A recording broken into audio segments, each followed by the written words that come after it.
In Manhattan, tragedy strikes a midtown construction project.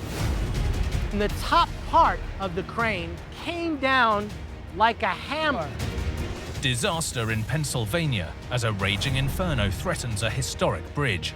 I had no real grasp of just how bad the damage was. It was very scary. In Idaho, a catastrophic dam failure devastates a community. We realized we were about to lose everything. There's people that are not going to survive this. And a miracle in Madrid on a busy city highway.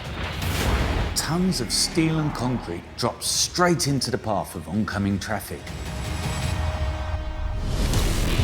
With big builds, even the smallest fail can trigger a huge disaster. From miscalculations to misunderstandings, or just plain bad luck.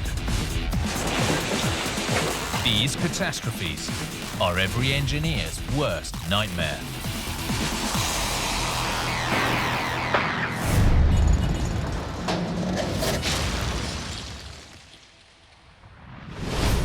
In big construction, engineers design every phase with meticulous detail. Any change in plan can have catastrophic consequences.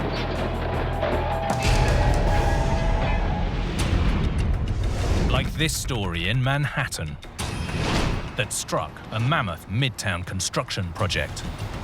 The whole crane toppled almost like a jet crash. An engineering failure that left chaos in its wake. This crane didn't just smash into one building. The top landed more than a block away. And a catastrophe that left a city reeling. It was like a war zone. This was something out of like Hollywood. It doesn't happen in New York.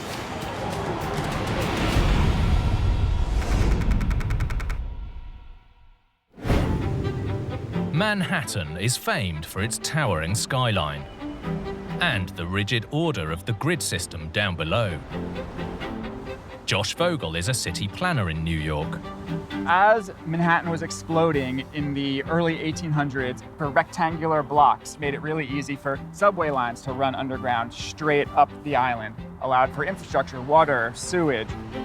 Not only did the grid system simplify infrastructure planning, it also played a huge role in Manhattan's growth upwards.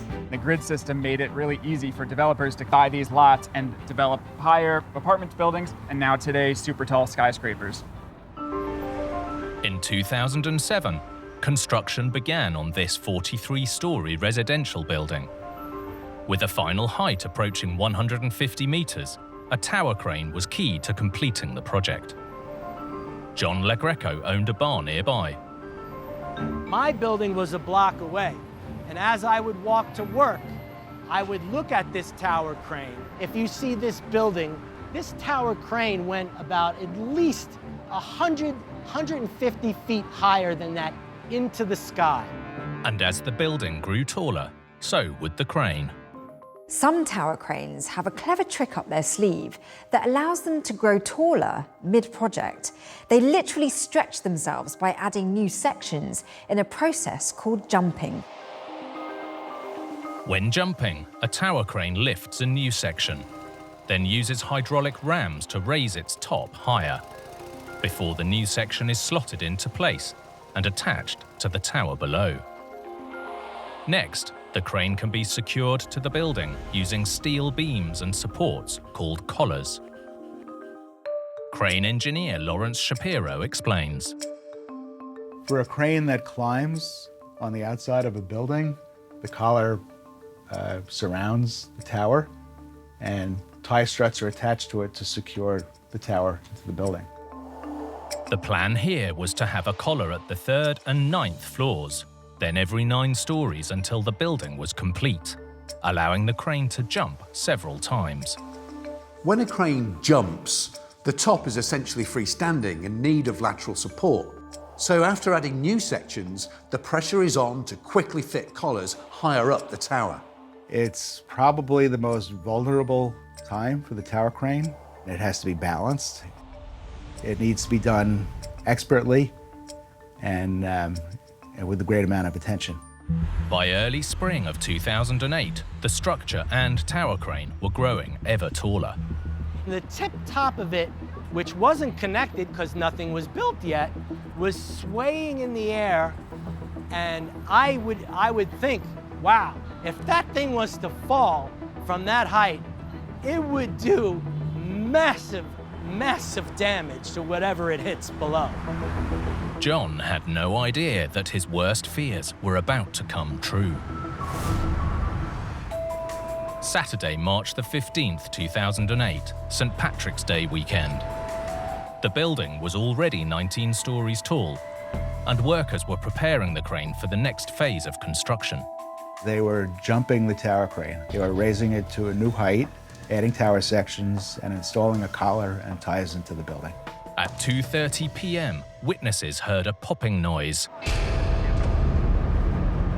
Then all hell broke loose. City planner Josh Vogel witnessed the scale of the disaster. When it collapsed, the crane snapped in half, basically, and fell south. It actually ended up smashing into a number of nearby buildings in one of the densest parts of the city. John heard the news. My cell phone started blowing up because I was supposed to be in the building at that time. Well, I instantly threw my shoes on and ran down to the location. And the top part of the crane came down like a hammer and smashed the brownstone on 50th Street here, 1 block away. And crushed beneath the wreckage were the remains of John's bar.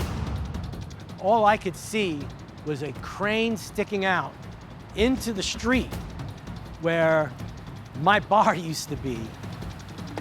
The whole building smashed to pieces, gone. Although the bar was closed, John knew one of his team members was at work. My colleague was trapped inside. I thought he was dead. There was no way you could have lived through that. And yet, against all the odds, John's co-worker made it through, although he was badly injured. He was trapped for about 4 to 5 hours in the debris.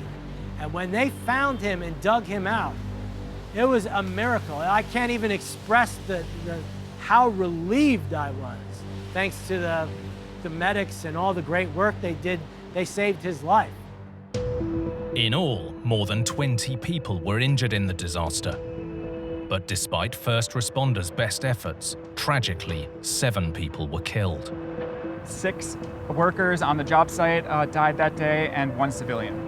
This was one of the worst construction accidents in recent New York City history.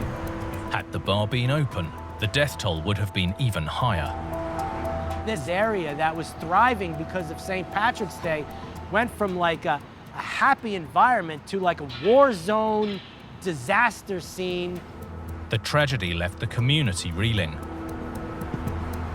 The neighborhood had been roped off not only for safety, but because gas lines were compromised, electrical lines were compromised. At any minute, the neighborhood felt like something could just spark and blow up. People that lived on 50th Street, they didn't get to return home for 5 days. The big question was, why had this St. Patrick's Day turned into a nightmare? In the aftermath, authorities suspended the erection of any new tower cranes, while an investigation was launched to establish what had gone so terribly wrong.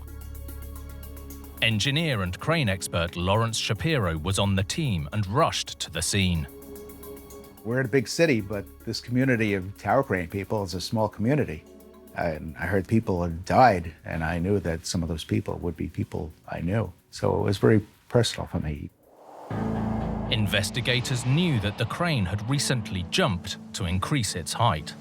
Soon after I arrived at the job site, it was clear that something had gone horrifically wrong during the climb. The first clue was instantly obvious to Lawrence. I got close to the crane and I could see that the tie-in collars were all at the bottom, stacked. Before it fell, workers were fitting a collar at the 18th floor, using synthetic slings to temporarily support the 5-ton weight, until steel tie struts could secure everything in place. At the time of the failure, the collar was completely suspended from the slings. So it became pretty clear that somehow the top collar had gotten loose and fallen on the collar below, and that collar came loose, and all the collars pancaked on the bottom. Just moments before the failure, witnesses reported popping sounds coming from the crane. The popping sounds that were reported were probably the slings that were supporting the upper collar. They just failed sequentially as the load shifted from one to the next. The snapped slings explained why the top collar fell. But there was another question. Why had the slings supporting it failed in the first place? Here, for unknown reasons, there had been a change to the lifting plan. The manufacturer required that the collar be suspended on 8 slings, and they were only using half that number. There were 4 slings supporting the collar, and all 4 needed to fail in order for the collar to fall down to the next collar. As the slings supporting the top collar snapped, there was nothing to stop it from dropping like a stone, taking out the collar secured at the 9th floor too. Once the collars failed, the crane was freestanding from the 3rd floor up, more than 60 meters into the sky. There was no way this giant machine could keep its balance. There really is no redundancy. It's like a chain. It's as strong as the weakest link. If the collar fails, then it's likely to lead to a complete structural failure of the crane. As the crane fell, it hit the building across the block, snapping the tower in two. The top section flipped over and landed another block away. It was absolutely devastating. This disaster triggered a change across the entire New York construction industry. As a consequence of this accident, the city changed some of its regulations. Among them was to require a much stronger engineering presence, inspecting the crane prior to the jump, ensuring that the jump is done according to the engineered plans, and to inspect the crane right after the jump and sign it off before it can go to use. While the crane collapse was one of the scariest, most tragic days in New York City construction history, there's still cranes all over the city, and construction just continues to rise. Building skyscrapers is impossible without cranes, but accidents like this are a reminder of the massive risks that come with any high-rise construction project. For Midtown residents, the tower stands as a memorial of the tragedy that struck that fateful day in 2008. The whole neighborhood changed in that 7 seconds. Those lives are lost forever. Those families are changed forever. And I hope that this is a wake-up call for safety, because this is important, this is real, and it happened. These things need to be remembered.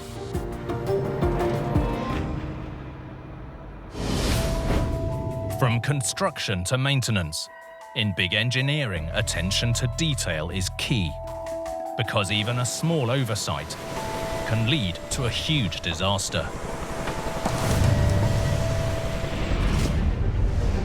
Like this catastrophe in Pennsylvania, a sudden disaster on a downtown crossing.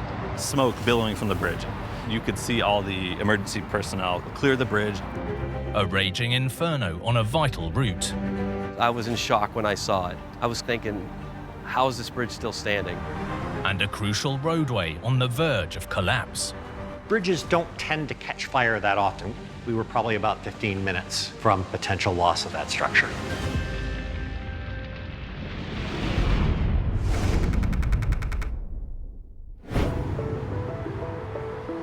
Pittsburgh, Pennsylvania, was founded where the Allegheny and Monongahela waterways join to form the massive Ohio River. It's most famously known as Steel City, although local resident Matt Mihalko knows Pittsburgh by another name.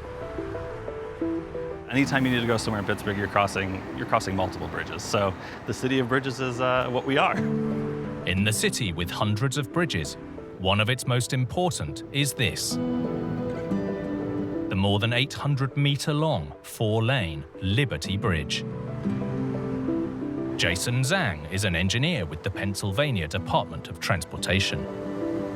We have a lot of bridges, but it's one of the most heavily used bridges in the city of Pittsburgh. It's a vital link within the city, especially to the communities to the south.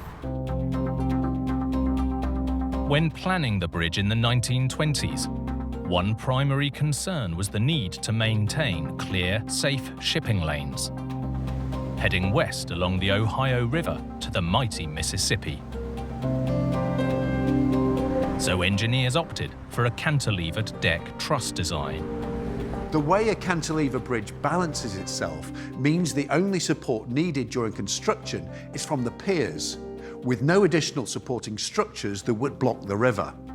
Secondly, putting the road deck on the very top of the trusses keeps the maximum possible height and width for shipping to pass beneath.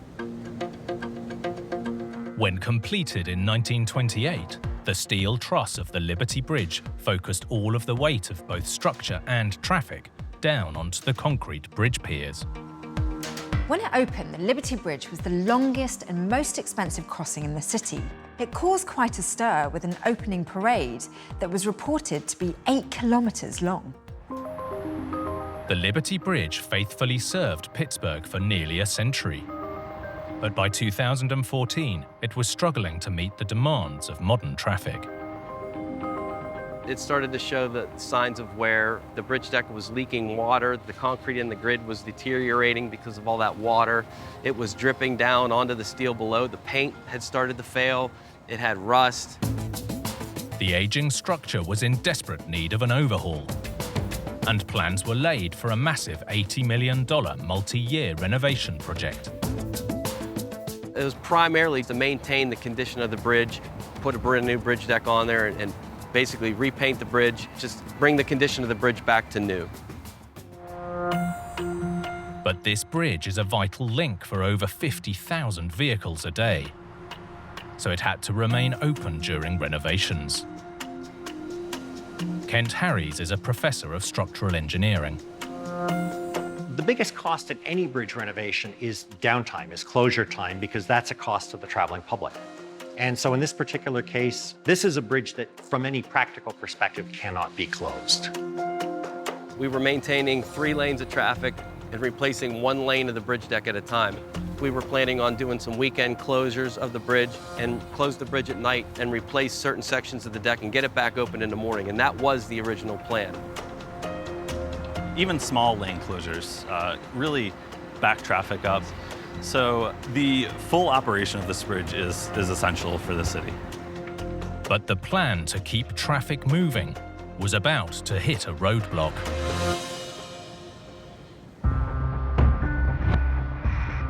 September the 2nd, 2016.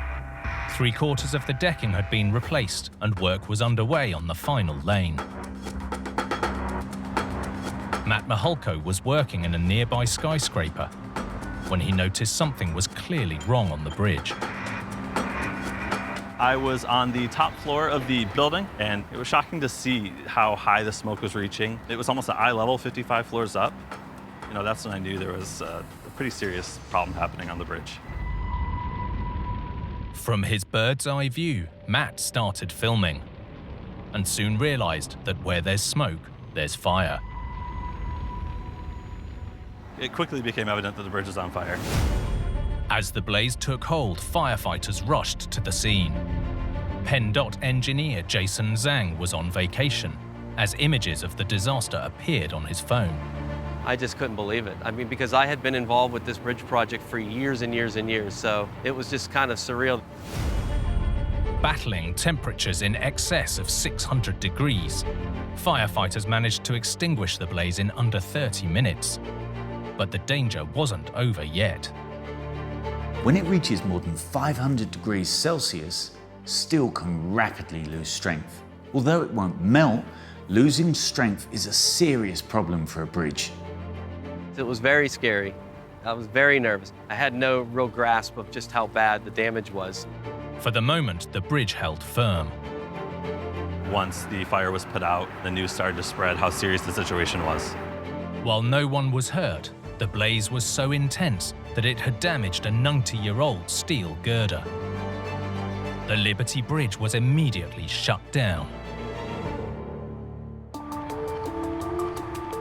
With a vital bridge out of action and thousands left seeking alternate routes, the people of Pittsburgh wanted answers. The source of the fire quickly became clear. The fire started when workers were either welding, grinding, or using a cutting torch on some of the steel. Sparks fell down and ignited a plastic drainage tube, which spread to the construction tarps, and it all just kind of went ablaze. The location of the blaze just happened to be in close proximity to this load-bearing beam, a key piece of the original 90-year-old bridge. The fire was very localized. It was right down near one of the piers, but the reality is this is a truss bridge. All elements are critical, and I think that if you were to pick any element that you would not want to fail, it would be this most heavily loaded compression element in the bridge, right where it transmits the load into the pier, into the foundation. The steel member was responsible for carrying around 1,000 tons of load, critical to the integrity of the entire structure.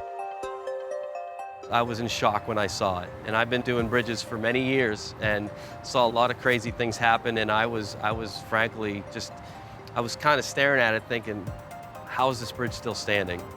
This massive piece of steel had been coping with compressive forces from above for nearly 90 years. But once the blaze heated it, there was a real risk it could deform and buckle. So this is an aluminum roller. As I heat up this material, the material becomes less stiff and more susceptible to buckling. Structures don't have that capacity to deform. They're not designed with that capacity to deform, and therefore we now have a structure that is either going to fail or is going to pull itself down. And the longer the blaze burned, the greater the danger became.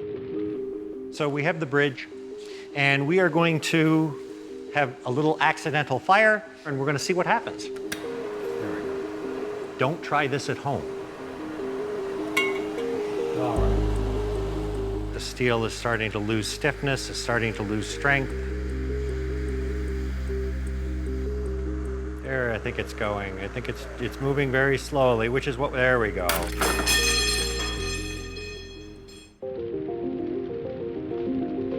Investigators estimated that the Liberty Bridge was just minutes away from total collapse. What eventually happened is that this element did soften up enough. We lost stability, and other members are damaged. We lost a connection here, we lost a connection on the back there. If we kind of pool the expert opinions, we were probably about 15 minutes from potential loss of stability of that structure. This is a fracture-critical bridge. It's an absolute blessing that it wasn't any worse. The bridge was still standing, but was deforming under the mounting pressure. It needed fixing and fast, but that would be easier said than done. We quickly discovered that we not only had to reestablish that member's capacity, but we also had to push the bridge back to where it was originally. This bridge contains more than 10,000 tons of steel. Shifting it would be a monumental challenge. The plan was to use a combination of heat straightening and hydraulic jacks to physically push it back into position. But it had never been done on a truss bridge this size before. We were live monitoring where the forces were moving around as we jacked it. So there was a lot going on, The gamble paid off. With engineers working around the clock, the bridge was realigned and reopened to traffic just 24 days after the fire. A momentous event for the city of Pittsburgh. This whole situation was a really, really close call, and I think we are really lucky to be standing here in front of the bridge today. Accidents are inevitable, but the solution is a testament to engineers thinking on their feet and quickly adapting to overcome a potential disaster.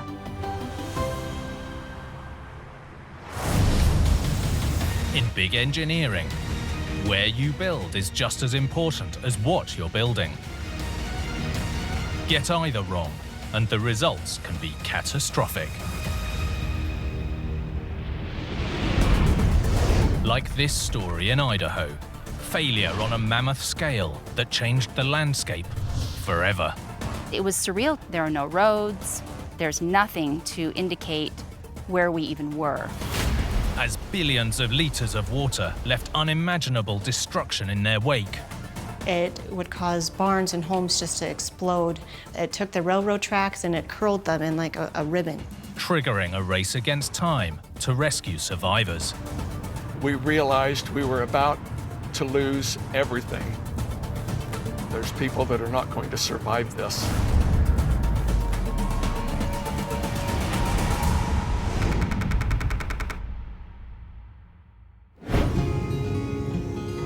Idaho, where farming is big business, and rural communities like Rexburg are scattered across the landscape. Scott Shirley grew up here. Farming is the bread and butter, if you will, of this area. The biggest export are potatoes. Idaho grows 1/3 of America's potato crop, making it the #1 producer in the nation. This is partly thanks to the Yellowstone supervolcano right next door. Volcanoes aren't just destructive. They bring nutrients from deep beneath the Earth's surface and spread them on the ground, making highly fertile soil. The Yellowstone caldera has created some of the best farm ground. The soil is just unbelievably good for growing crops. But rich soil alone is worthless. Good growing also requires a steady flow of water. We're a high altitude desert, and so as such, we can't really depend on the rain all the time. The water is critical. I just can't emphasize that enough. It's the lifeblood of all of the farms here. In the 1960s, plans were made for a massive dam on the Teton River to ensure a plentiful water supply year-round. It would be built 20 kilometers northeast of Rexburg. Jim Mahar is a professor of engineering. That particular site was chosen because it's one of the narrowest sections of the Teton Canyon. And so with this narrow section, it reduces the cost for the dam. Even so, the project wouldn't be cheap. Building the 900-meter wide, 90-meter high zoned embankment dam would require massive amounts of human power and materials. An embankment dam is a dam which is built in layers. There are a series of zones which are present in order to provide stability for the dam, in order to restrict the water flow. The initial step was to build a watertight core of compacted earth known as Zone 1. 4 further zones saw sand, gravel and small stones layered above, as the dam grew to its full size. All capped off with a protective layer of rock and boulders. When complete, the dam would hold back more than 300 billion liters of water. Everything looked good, projections were good. We were assured that everything was in place, we could afford it, and it sounded like the answer to all of our problems. Construction began in 1972 and took more than 3 years. But finally it was time to begin the very slow process of filling the reservoir. Alicia Tietjen is a curator for the Museum of Rexburg. The Teton Dam began filling on October 3rd, 1975. They were supposed to fill it 1 foot a day over the course of 2 years to make sure that the dam was stable and that nothing was going to happen. That winter, the area received unusually high amounts of snow. And when it melted in the spring, the only way to prevent flooding was to use the dam to hold it back. But that meant filling the reservoir sooner and 4 times faster than planned. By June 3rd, 1976, the reservoir was almost 90% full, months ahead of schedule, when engineers discovered a leak in the canyon side, downstream from where any water should have been. The leak was flowing clear water, and so the decision was made that this was expected and that it wasn't a problem. Clear water suggests a bit of seepage, but this is nothing serious. However, if it turns brown, the water is washing out the core of the dam, and then you're in deep trouble. Just 2 days later, a second leak started, this time at the foot of the dam itself, and it was running brown. Once that initial leak started, it was really too late. Around 11 o'clock, another hole formed and a whirlpool formed behind the back of the dam. This meant that there was even more erosion happening. From that point forward, things accelerated. At 11:57 a.m., the dam finally gave way, and a titanic flood washed down the valley. It was absolutely catastrophic. There was hardly enough time to warn people. The massive wall of water was heading for Rexburg, 20 kilometers away. A complete evacuation was ordered, but some residents, like Anita Thompson, then just 11, stayed home. I remember not feeling very alarmed. In my 11-year-old mind, I thought the dam was a long ways away. My mother didn't believe that the water would get all the way out here, so we decided to stay. A decision that nearly cost them their lives. We realized we were about to lose everything. There's people that are not going to survive this. All we could do was wait. It was too late to get in a vehicle and go anywhere. We would have been caught in it. So we just had to hope that everything was going to be okay. A few tears were shed, but mostly a few prayers were said. Homes, farms, and businesses had been destroyed. Thousands were homeless, and tragically, 11 people had died in the floods. But thankfully, both Scott and Anita's families made it through the deluge. I woke up to the sound of a helicopter, and it was just hovering right above the house. We got into the helicopter. As we flew back into town, the landscape was completely unrecognizable. When I got back to my mom and dad's house, I walked into the house. The refrigerator was tipped over on its back. The refrigerator is open. And my mom is making sandwiches out of what was left in the refrigerator. Most people did not stay in their homes. The ones who did drowned. So we were very lucky. The government immediately ordered an independent investigation into the disaster.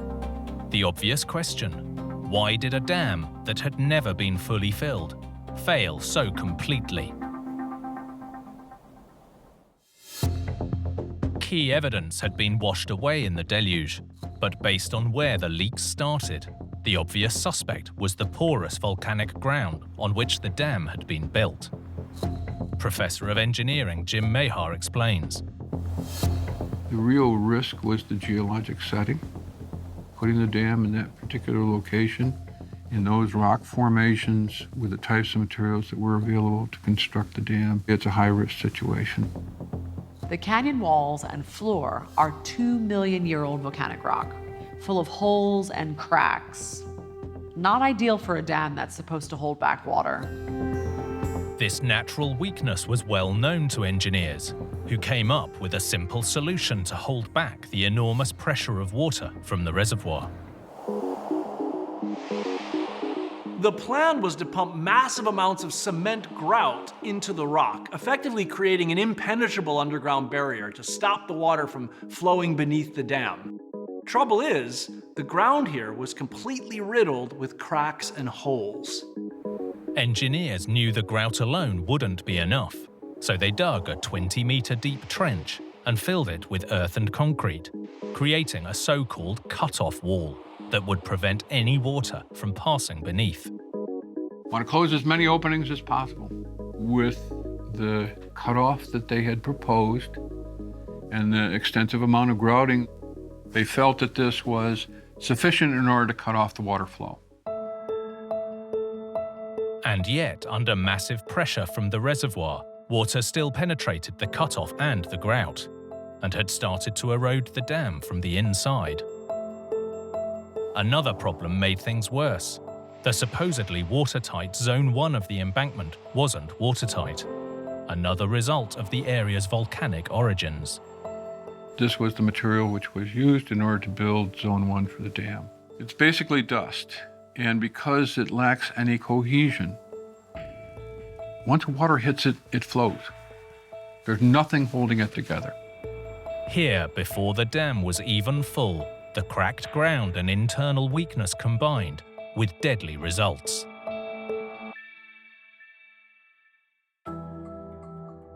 The cleanup went on for months, as did the discussion of what to do about building a future dam to support the region's farming industry.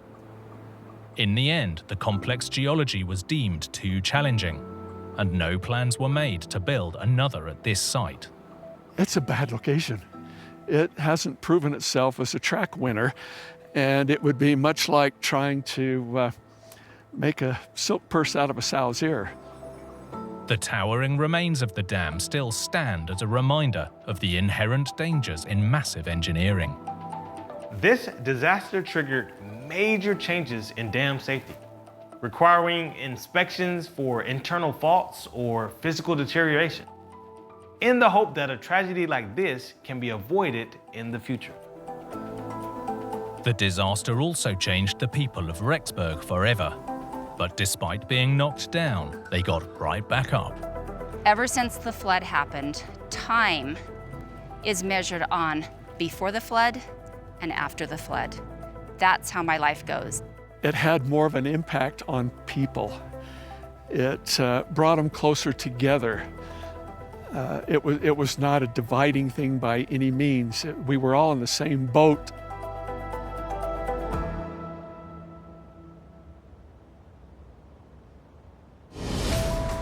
With big infrastructure, engineers try to plan for every eventuality. But sometimes failure strikes from somewhere unexpected.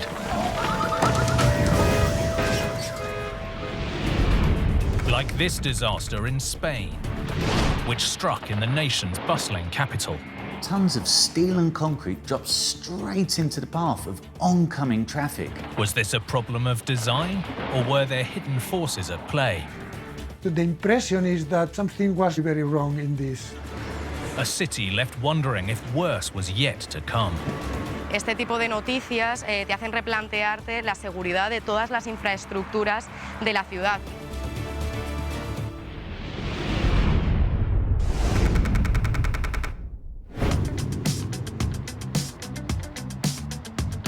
Madrid, Spain.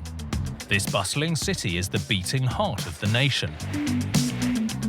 Miriam Sanchez is a local journalist. Es una ciudad súper concurrida, viene muchísima gente a estudiar, a trabajar. It's also the geographic heart of the country's extensive road network, with more than 30,000 vehicles navigating the city every day. Es una ciudad muy concurrida, el tráfico es muy denso, mucho tráfico. But among the chaos lie havens of tranquility, like the Tierno Galvan Park. Es una de las zonas verdes, uno de los parques más importantes del distrito de Arganzuela. Aquí hay numerosas personas haciendo deporte, pasando un rato agradable, y es increíble. It might look well established today, but the park was only built in the 1980s, and it came with a catch. A major roadway had to go underneath it, in what's known as a cut-and-cover tunnel. Geophysical engineer Eduardo Alonso Perez de Agreda explains. So what you do in a cut and cover tunnel is just to build your walls and then you cover it. It's as simple as that.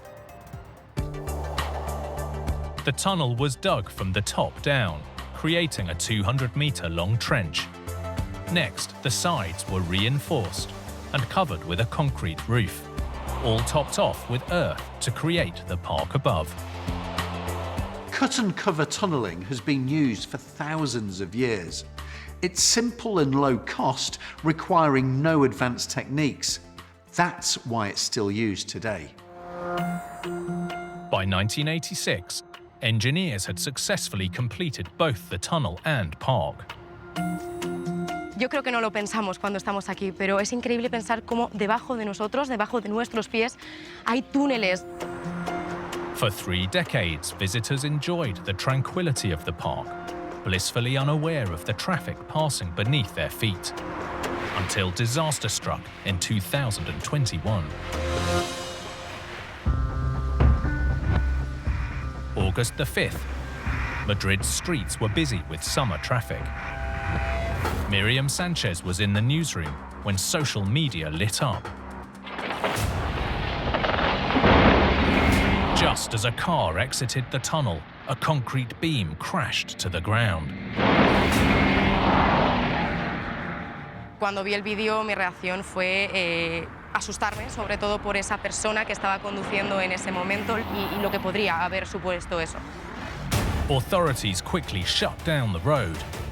Vinieron bomberos, policías, miembros del Suma 112 por los daños que podría ocasionar, que menos mal que no fue así. Pero vino un montón de gente a acordonar la zona. Tragedy had been narrowly avoided, and the fact it happened in the summer might have helped save lives.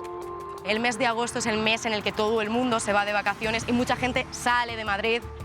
Normalmente esta calle es mucho más concurrida, hay muchos más coches y si eso se hubiera producido en otro mes, hubiera sido un mayor desastre y mucho peor. The lucky driver might have narrowly dodged disaster, but a key artery was shut down and residents wanted answers. At first, investigators focused on repairs that had been executed 2 years earlier to fix water damage. Las teorías que se escuchan y se dice es que ese túnel tiene falta de impermeabilización. Eso supone que todas las humedades del parque, que está arriba, se quedan en ese túnel y lo que provoca grietas, humedades, que provocan, por supuesto, desperfectos y que pasen cosas como esta.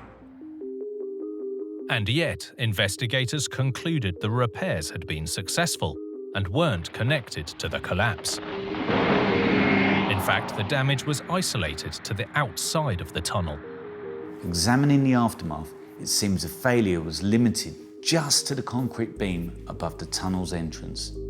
The beam that failed was a cornice and purely aesthetic. It was in no way structurally connected to the tunnel, but instead was secured to the park above. Geophysical engineer Eduardo Alonso Perez de Agreda explains.